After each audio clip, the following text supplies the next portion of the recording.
Ya, kabar gembira buat Anda para investor retail, terutama investor-investor baru yang nyemplung di dunia saham. Kenapa? Karena aturan ARA dan ARB simetris batal dilakukan. Jadi pada tanggal 3 April 2023 mendatang, Bursa Efek Indonesia memberlakukan jam perdagangan yang baru. Dan aturan ARB sementara masih menggunakan aturan yang lama, yaitu sebesar 7%.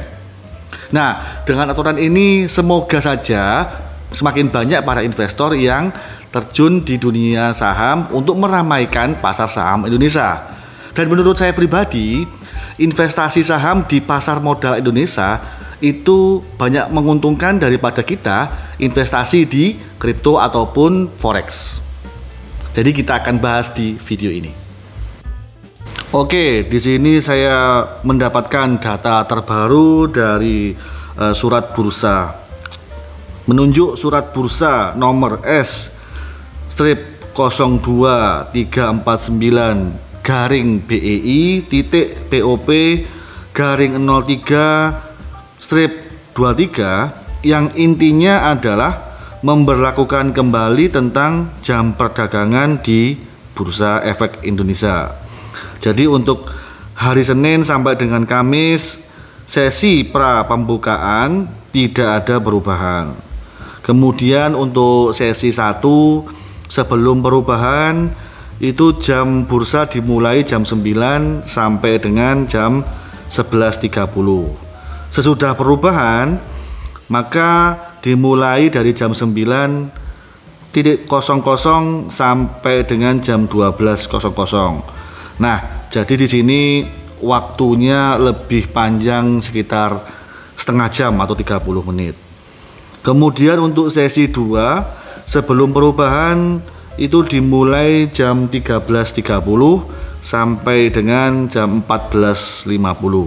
Sedangkan sesudah perubahan itu dimulai dari jam 13.30 sampai dengan jam 15.50. Jadi intinya adalah jam perdagangan di pasar saham Indonesia itu diperpanjang 1 jam. Yang biasanya selesai jam 3 sore sekarang menjadi jam 4 sore. Kemudian untuk jam istirahat juga diperpanjang ya. Yang sebelumnya itu jam istirahat dimulai dari jam 11.30 sampai jam 13.30 yang artinya sekitar 2 jam. Sekarang menjadi jam 12.00 sampai dengan 13.00. Artinya jam istirahatnya berkurang menjadi 1,5 jam, sehingga jam perdagangan bertambah setengah jam.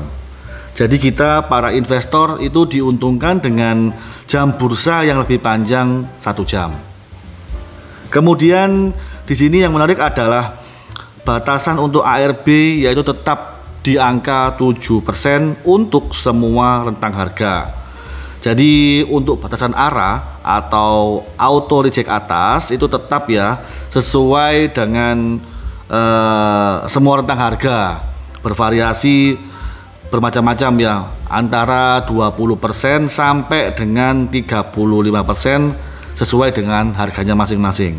Tapi untuk aturan ARB atau auto reject bawah itu maksimal diprotek hanya 7% untuk semua rentang harga, dan aturan ini efektif mulai hari Senin tanggal 3 April 2023. Oke, sebagai informasi buat teman-teman yang masih bingung tentang apa itu ARA dan ARB, saya coba akan jelaskan. ARA artinya adalah auto reject atas. Yang dimaksud di sini adalah batasan maksimal ketika harga pada hari itu. Jadi batasan maksimal harga naik itu dibatasin oleh rentang harga. Untuk rentang harga 50 sampai 200, batasan maksimalnya adalah 35%. Kemudian rentang harga 200 sampai 5000, batasan maksimalnya untuk ARA yaitu 25%. Kemudian di atas harga saham di atas 5.000 itu batasan maksimal hanya 20%. Sedangkan ARB adalah auto reject bawah, yang artinya adalah batasan maksimal harga turun per harinya. Di sini di lock yaitu untuk semua rentang harga yaitu 7%. Nah, dari sini menurut saya aturan ini masih menguntungkan kita sebagai pihak investor. Dan saya lihat di sini dengan aturan ini kita sebagai investor diuntungkan. Kenapa? Karena risk and reward-nya itu 1:3. Jadi ketika kita mempunyai batasan ARB 7%, kita mempunyai potensi upside hingga 35%.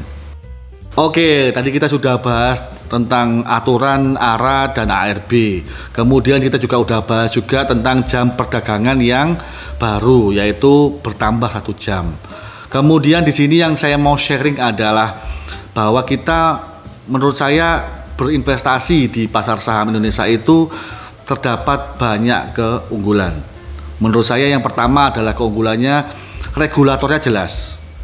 Kenapa? Karena kita berdagang saham atau berinvestasi di saham itu diatur dan diawasi oleh OJK. Sedangkan OJK sendiri itu berwenang dan mengatur tentang semua kegiatan keuangan di Indonesia, meliputi pasar modal, sektor perbankan, bahkan sektor perbankan non keuangan.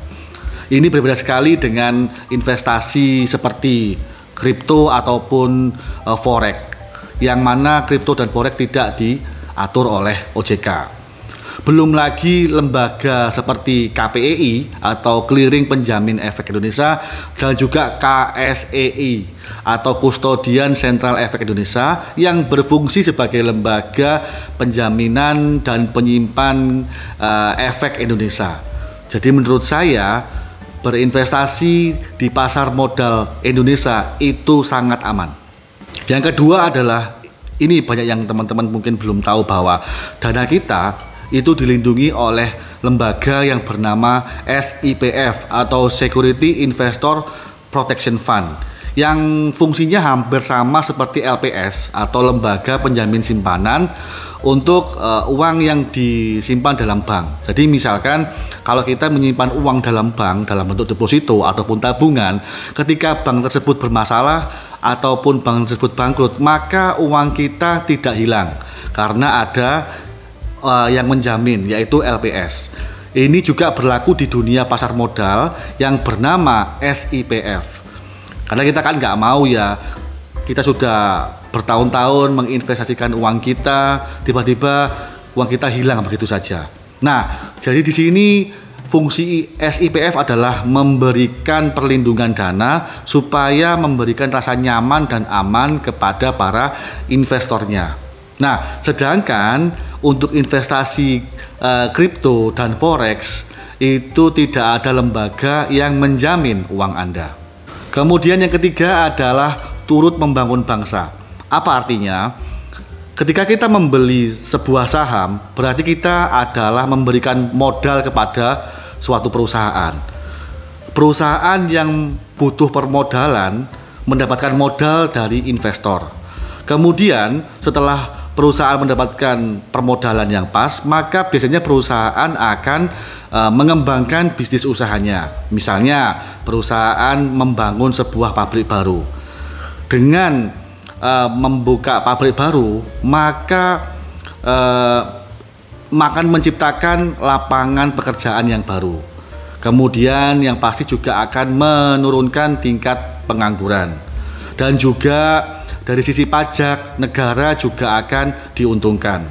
Nah, dikarenakan ekonomi berkembang, maka daya beli masyarakat juga akan naik. Dan ujung-ujungnya adalah pertumbuhan ekonomi Indonesia juga akan naik. Nah, jadi itulah menurut saya beberapa keunggulan kalau kita berinvestasi di pasar saham Indonesia dibandingkan dengan jenis investasi yang lain. So, demikian dari saya. Jika Anda suka dengan video ini, jangan lupa untuk klik tombol like dan subscribe-nya.